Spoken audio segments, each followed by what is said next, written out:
윤석열 대통령과 한동훈 대표가 지금 용산 대통령실에서 이게 뭐라고 해야 될까, 면담을 하고 있다, 뭐 독대를 하고 있다, 만나고 있다, 이런 얘기들이 지금 이어지고 있는데요. 정광재 국민의힘 대변인 만나서 그 의미 짚어보겠습니다. 대변인님 안녕하세요. 네, 안녕하세요. 정광재입니다. 반갑습니다. 예, 최근 시사저널이 한국갤럽에 의뢰해서 조사한 설문조사가 있는데, 이제 전문가 설문조사인데, 예. 올해 차세대 리더 100인에 선정되셨습니다. 축하드립니다. 제가 이거 선정되고요. 이렇게 말씀드렸습니다. 원래 상이라는 게 잘해서 줬다는 의미도 있지만, 예. 이 상을 받은 만큼 더 열심히 잘해서 이 상에 부응하는 사람이 되라라는 격려의 의미도 있다고 보기 때문에, 아직까지 뭐 제가 잘한 건 별로 없는데 앞으로 더 잘하는 뜻으로 받아들이고 있습니다. 감사한 일이죠. 예, 어쨌든 뭐 선정됐으면은 나쁠 네. 건 없는데, 근데 이제 당 안팎으로 좋은 일이 많아야 되는데 너무 요즘 시끄러운 일들이 많아서 뭐 여러 가지 얘기를 좀 여쭤봐야 될 것 같아요. 자, 일단 한동훈 대표가 이제 세 가지 김건희 여사와 관련해서 이제 김건희 여사 라인을 정리해야 된다. 그리고 이제 공적인 공개 행보를 자제해야 된다. 그리고 이제 진상조사에 좀 의혹에 대한 진상조사에 협조해야 된다. 이 얘기를 지금 언론을 통해서 했고, 뭐 이제 한동훈 대표가 다 면담이 끝나고 나와봐야 알겠지만은 그거를 지금 오늘 주로 전달하러 가신 거는 맞는 거죠? 뭐 그렇게 해석하시는 게 맞다고 봅니다. 왜냐하면 지금 여러 자리에서 한동훈 대표가 그 얘기를 했어요. 왜냐하면 그 지난번에 원내 한 20명 정도 되는 친한계 의원들, 그 이후에는 90명 넘는 원내 당협위원장들 만났었고요. 가장 최근에는 강화와 금정, 또 나머지 그 호남에서 두 지역도 있었지만, 이 지역에서 선거 유세를 다니면서 한동훈 대표가 가장 많이 들은 얘기가 이 김건희 여사와 관련한 불확실성을 제거해야 우리 당과 윤석열 대통령도 국정 동력을 충분히 회복할 수 있다라는 말씀이었던 것 같아요. 예. 가장 최근에 인상 깊게 본 것도 곡성에 그 낙선 인사 갔을 때도 거기서 우리가 3.4% 얻었거든요. 549표 얻었는데, 그중에 한 분이라는 분이 김건희 여사 어떻게 좀 문제를 해결해 달라라는 말씀을 하는 게 TV 화면에도 많이 잡히고 했잖아요. 그런 정도로 지금 바닥 민심은, 일단 윤석열 대통령이 지난 2년 반 동안 뭘 잘못했냐라고 물으면 고개를 갸우뚱하면서도 일관적으로 하는 얘기는 김건희 여사와 관련한 이 불확실성 리스크를 좀 제거해 달라라는 말씀을 많이 하시니까 이 이야기를 이야기하지 않고는 우리 당의 지지율이나 윤석열 대통령의 국정 지지율을 끌어올리기 어렵다고 판단하는 건 사실입니다. 예, 알겠습니다. 그런데 이제 형식 문제에 있어서 사실은 뭐 이게 뭐 중요하다라고 보시는 분도 있고, 무슨 의미가 있냐 뭐 이렇게 보시는 분들도 있는데, 이게 독대냐 아니냐 뭐 2대2로 그 당대표 비서실장하고 박정화 비서실장이랑 같이 들어가는 거를 얘기를 했다라고 하는데, 용산 대통령실에서 불쾌했다, 뭐 난색을 표했다, 뭐 이런 언론 보도도 있더라고요. 결국은 그래서 이제 정진석 비서실장만 배석하는 걸로 이제 면담 형식으로 이루어졌는데, 이런 형식에 대해서는 좀 어떻게 보고 계세요? 처음에 대통령실에서 대통령과 정진석 비서실장이 함께 하겠다라고 했으니까 우리도 그러면 똑같이 2대2로 만나자는 얘기를 한 건 맞는 것 같아요. 그런데 대통령실에서 조금 불쾌하니까, 사실 한동훈 대표를 제가 오랫동안 같이 일하면서 느낀 것은 70년대생 특유의 실용주의적 관점이 있다는 겁니다. 그리고 비격식주의, 권위주의에서도 상당히 멀고요. 그러니까 이런 소모적인 논란으로 이 독대 또는 면담의 내용이 훼손되는 것 자체를 원하는 건 아니기 때문에, 그렇다면 정진석 비서실장이 배석하더라도 이 면담을 진행하겠다. 그리고 정진석 비서실장이 지난 4월에 재밌는 말씀 하셨더라고요. 비서는 일하는 조직이지 정치하는 조직이 아니다라고 하셨으니까 아마 배석하시되 최소한의 말씀만 하시겠지. 이 대화의 주체는 윤석열 대통령과 한동훈 대표가 되겠죠. 뭐 이제 오늘 동아일보나 언론 보도에 따르면은 일단은 할 말은 다 하겠다. 이제 한동훈 대표가 이렇게 주변에 이제 얘기를 했다라고 하는데, 결국 이제 뭐 이미 어느 정도 언론 보도로 이제 할 말은 윤곽은 드러난 것 같고, 뭐 추가적으로 더 하실 말은 있겠지만은, 결국은 이제 대통령이 어떻게 이거에 대해서 해법을 얘기를 하느냐, 그게 이제 제 관건인 것 같아요. 사람들도 거기에 이제 가장 주목을 하고 있는데, 빈손 회담이 될 가능성, 우려에 대해서 언론에서 지금 많이 나오고 있거든요. 대변인이 보시기에는 어느 정도 대통령이 한동훈 대표 거를 수용을 하면은 이게 조금 그래도 뭐 만족까지는 아니더라도 그래도 우리가 조금 이렇게 이해할 수 있다 이 정도를 보시는지 좀 궁금해요. 이게 사람들마다 조금씩 눈높이가 다르더라고요. 예. 저도 최근에 이제 방송 다니다 보면 야권 패널들은 한결같이 120% 이것은 보나마나한 독대 또는 면담이다. 답은 정해져 있다. 윤석열 대통령은 변하지 않는다. 이렇게 얘기를 하고 그러니까 빈손회담이 될 것이다. 뭐 이런 식의 취지의 얘기를. 그렇게 얘기를 하시고 근데 저는 일단 이 면담이 성사되면서 대통령실도 어느 정도는 변화에 대한 그 의지가 있다는 것을 확인해 준 거라고 생각합니다. 이 독대 자체가. 그러면 어느 정도 선이 그래도 대통령실이 변화하는 의지를 보여주는 거냐. 이거는 기준이 각자 좀 다를 것 같아요. 그런데 저는 이게 세 가지 사안 중에 인적 쇄신과 관련한 얘기는 벌써 대통령실이 김건희 라인 없다. 여사 라인은 없고 대통령실은 대통령 라인뿐이다라고 말기를 했기 때문에 단기적으로 어떤 인적 변화를 가져오기는 굉장히 어려울 거라고 생각합니다. 그런데 김건희 여사가 이제 명품백 수수나 도이치모터스 주가 조작과 관련해서는 사법적인 판단이 일단 마무리됐다고 봐야 되잖아요. 불기소로. 그러나 정치적 도덕적 판단은 좀 다르기 때문에 이 부분에 대해서는 그래도 진솔한 사과가 있어야 된다고 생각하고 이 부분은 대통령실도 일부 참모들은 그런 의견을 제시하고 있는 것으로 알고 있습니다. 그러니까 가장 최소한의 성과물이라면 김건희 여사가 여러 가지 논란에 대해서 사과를 하는 쪽이 되겠죠. 그거보다 조금 더 나간다면 공개활동 중단과 관련해서도 이 부분은 대선 시절에도 논란이 됐을 때 내조에만 충실하겠다라고 이미 약속한 바 있었기 때문에 이 부분에 대해서도 조금 더 전향적인 태도를 보인다면 그래도 빈손회담은 아니다라는 평가를 받을 수 있지 않을까 생각합니다. 네. 근데 이제 그 공개활동, 대외활동 자제와 관련해서는 조금 비판도 있고 모호하다라는 말씀들이 있더라고요. 그러니까 이 공개활동이요. 내조가 어디까지냐. 예를 들어서 지난번 마포대교 순시 같은 것은 그것은 공적인 권한을 가지지 않은 김건희 여사가 가서 마치 이 경찰관들에게 훈시를 하는 듯한 모습에 대해서 반감이 많았잖아요. 그런 모습은 다시 연출되긴 어렵겠죠. 그러나 안 되겠죠. 그거는 아마 모두가 내조라고 생각하지 않으시는 것 같아요. 국민 대부분은. 그런데 순방에 가서 일정 정도 그 원래 그 영부인이나 여사께서 했던 역할 정도까지 말아야 되는 거냐.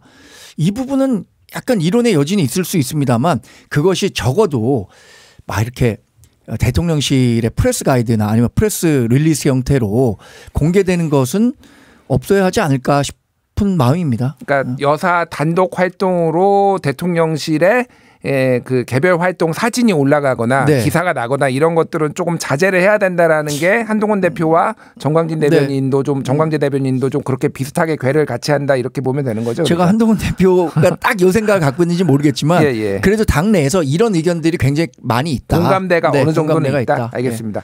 자, 이것도 조금 이제 논란 아니면 이견이 있는 건데 한동훈 대표가 이렇게 얘기를 했어요. 국민의힘은 정치 브로커의 말에 휘둘리지 않고 현혹되지 않는다.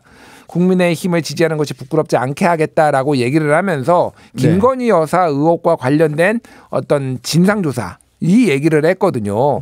그럼 이제 이게 특검을 받는 건 아니라고 이제 선을 그은 것 같은데 그러면은 김건희 여사와 관련된 게 지금 예를 들면 공천 개입 의혹 뭐 이런 거잖아요. 이런 거는 글쎄 당에서 이런 걸 받는 게 아니라 수사를 받아야 되는 사안 아니냐 이런 얘기도 좀 있어요. 이건 좀 어디까지 그러면 당무감사 어디까지가 그러면 이게 진상조사 대상인지가 좀 모호하다 이런 얘기들이 있어요. 이 국민의힘을 지지하는 것이 부끄럽지 않게 하겠다라는 오늘 말씀을 듣고 제가 7월 23일에 당대표 선거가 끝난 당일이죠. 저녁에 캠프 해단식을 했습니다. 이 자리에서 거의 같은 궤의 이야기를 하셨습니다. 자신이 국민의힘을 이제 앞으로 이끌게 됐는데 여기 계신 분들 또는 국민의힘을 지지하는 분들이 난 국민의힘 지지한다라고 외부에 당당하게 얘기할 수 있는 그런 당당한 정당을 만들겠다는 말씀을 하셨는데 최근에 논란만 놓고 본다면 좀 창피한 일들이 많았죠. 이른바 정치 브로커라고 불리는 명태균 씨가 얼마나 깊숙이 그 대선에 관여했었던 건지 또 김대남 전 행정관의 이야기를 들어보면 김건희 여사와 관련한 뭐 대통령실 내에서의 인사 관련 뭐 전횡이라든가 이런 것들이 사실 부끄럽게 만드는 일이잖아요. 이런 것들을 없애겠다는 말씀을 하신 것 같고, 그럼 김 여사의 의혹 규명은 저는 일종의 이런 걸로 봤습니다. 최근에 논란과 관련해서 김 여사가 진솔한 사과를 하면서 과거에 이런 일들이 있었지만 이후에 이런 논란이 일어나지 않도록 하겠다라는 그런 약속만 하더라도 충분히 가능하지 않을까 생각하고 있거든요. 그러니까 우리가 뭐 당무감사라는 데 있어서 검찰처럼 압수수색을 하거나 뭐 수사권이 있는 게 아니잖아요. 그리고 특검에 대해서는 그것이 여전히 위헌적이고 정치 공세 성격이 강하기 때문에 반대하고 있기 때문에 그 정도까지는 생각하지 못하고 있는 거죠. 알겠습니다. 결국 이제 특검에 대해서는 지금 민주당이 발의한 특검법에 대해서는 일단 반대하는 게 이제 뭐 한동훈 대표의 입장인 것 같은데 지금 소위 말하는 친한계라고 불리는 뭐 여러 분들, 뭐 김종혁 최고위원도 그렇고 이 김건희 여사 특검을 반대하는 이 명분을 만들어줘라 이런 얘기를 하고, 일부에서는 김건희 여사 특검 통과될 수도 있다. 여기서 이제 유난 독대에서 면담에서 성과 안 나오면은 그렇게 될 수도 있다는 얘기도 하거든요. 이게 협상력을 단순히 올리려고 하는 약간의 소위 말하는 이제 블러핑인지 아니면 실제 그렇게 될 가능성이 있는 김건희 여사 특검이 통과될 가능성이 좀 더 높아지는 건지, 이 성과 이게 결과에 따라서 독대 결과에 따라서 조금 굉장히 국민들이 궁금해하시더라고요. 여러 생각을 가지신 분들이 있을 거라고 생각합니다. 그런데 저는 이 김건희 여사의 특검에 대해서 만약에 독대에서 단기간에 어떤 그 대통령실의 반응이 나오지 않았다고 해서 바로 김건희 여사 특검법을 통과시킨다라고 한다면 정말 보수정당의 대위기가 올 수도 있다고 생각하거든요. 그런 부분에 대한 위기의식을 갖고 있기 때문에 지난번 재의결 투표에서도 최대 4표의 이탈표가 나왔다고 생각하고요. 그래서 다음번 바로 나오는 그 재의결 과정에서 이탈표가 8표 이상 나올 거라고 저는 뭐 개인적으로 그렇게 생각하지 않습니다. 그것이 마치 지난 2016년에 있었던 탄핵 정국과도 궤를 같이 하는 양상으로 갈 수도 있고요. 모든 면에서 좀 조심스러운 때라고 생각합니다. 당정 관계도 그 때문에 지금까지도 굉장히 좀 조심스럽게 갖고 오려고 했던 노력이 있었던 거잖아요. 그런데 당장 뭐 단기간에 있던 조치가 나오지 않는다고 해서 특검을 통과시키겠다. 그럼 우리 정당을 지지하는 분들의 마음에 굉장히 좀 상처를 줄 수도 있을 것 같다는 생각이에요. 알겠습니다. 뭐 이제 다양한 뭐 의견들이 또 있으니까요. 오늘 이재명 대표가 한동훈 대표를 향해 양당 여야 대표회담을 제안을 했는데 한 대표가 이래 바로 흔쾌히 응하겠다라면 이제 받아들였어요. 이거를 일각에서는 물론 이재명 대표가 먼저 제안을 한 것인데 사실 이 답변을 바로 안 해도 되고 독대 이후에 할 수도 있는 건데 바로 이렇게 받아들인 거가 일종의 용산에 대한 압박 아니냐 뭐 이렇게 해석하시는 분들도 있고, 그거는 과잉이다 뭐 이렇게 하시는 분들도 있고 여러 가지 해석이 있더라고요. 근데 아까 말씀드린 것처럼 한동훈 대표가 굉장히 이제 70년대생 특유의 어떤 그 비격식주의가 있다고 전 생각합니다. 그리고 이게 여야 대표가 만나는 자리가 국정을 잘 돌볼 수 있고 또 여야가 반드시 협의해야 되는 내용이 있다면 여야 대표는 언제든지 만날 수 있다는 생각을 했었고 그동안도 그런 얘기들을 계속 해와셨거든요. 그런데 이번에 이재명 대표가 만난다고 했었을 때 어떤 이유에서든 그 답을 늦게 한다거나 아니면 만나는 것을 좀 꺼려한다고 했었을 때 오히려 더 큰 정치적 해석이 나왔을 거라고 생각해요. 그러니까 지금은 이게 대통령실 압박하려고 하는 거 아니야? 라는 해석이 가능하겠지만 만약에 안 한다면 무엇인가 뭐 또 지난번에 서천 화재 현장에서 뭐 서천 화재 현장에 그런 정치적 해석도 가능할 것 같고 하니까 원래 갖고 있던 자신의 정치적 소신, 그러니까 여야 대표는 언제든 만날 수 있어야 한다라는 것을 실천하는 발언이었다고 생각합니다. 알겠습니다. 그러니까 제가 말하는 거는 이거를 면담 이후에 할 수도 있는데 바로 즉각 대답한 것이 뭔가 그런 해석을 낳은 게 아닌가 뭐 이런 건데 어쨌든 70년대 X세대의 자유분방하고 솔직한 리더십이라고 말씀해 주셨고요. 지지율 얘기를 안 할 수가 없을 것 같아요. 리얼미터가 에너지경제신문 의뢰로 지난 14일에서 18일까지 2,510명을 대상으로 조사를 했고요. 무선 97%, 유선 3%, ARS 자동응답 방식으로 진행된 조사고 자세한 내용은 중앙선거여론조사 심의위원회 홈페이지 참조하면 되는데요. 윤석열 대통령 국정수행 지지율이 24.1%가 나왔습니다. 이건 출범 이후 최저치 기록이고요. 보통 이제 우리가 잘 아시는 분들은 아시겠지만 리얼미터가 30% 안팎이 많이 나왔어요. 그래서 좀 떨어져도 뭐 27% 했다가 다시 30%대로 올라갔다가 4주 전에는 30%대였거든요. 근데 이게 지금 많이 빠졌어요. 어떻게 봐야 됩니까, 이건? 저는 그 국정 지지율 자체가 내려온 것도 봤지만 상당히 더 의미 있게 본 것은 국정에 반대하는 사람들의 비율이 72.3%까지 오른 것에 더 집중했습니다. 72.3%요? 8월 첫째 주에 65%대였거든요. 65%도 굉장히 높은데 지금 72.3%는 국민 4명 가운데 3명은 윤석열 대통령의 국정을 지지하지 않는다. 그러니까 이렇게 지지율이 떨어지면 제일 문제가 되는 게 국정 동력을 잃어버린다는 거잖아요. 대통령이 얘기하는 뭐 4대 개혁이나 국정을 어떻게 운영하겠다는 거 이게 힘을 받을 수 없는 상황까지 온 거잖아요. 가장 비근한 예가 김건희 여사의 오빠 관련한 논란에서도 김진호 씨, 그게 사실 대통령실의 해명과 전체적인 취재 또 명태균 씨의 이야기를 종합해 보면 그 오빠는 친오빠라는 것이 거의 99% 확실한 수준까지 올라왔습니다. 그런데도 대통령실이 내놓은 해명에 대해서 우리 국민이 그 오빠는 윤석열 대통령이야 라고 인식하는 게 받아들이는 게 훨씬 더 많거든요. 이런 그 국정에 대한 불신 때문이라고 생각합니다. 이거를 정말 끌어내리지 않으면 나머지 2년 6개월 동안에 국정 동력 살리기 어렵다고 생각하고요. 그래서 이번 독대가 굉장히 어떤 성과물을 내야 된다고 생각하거든요.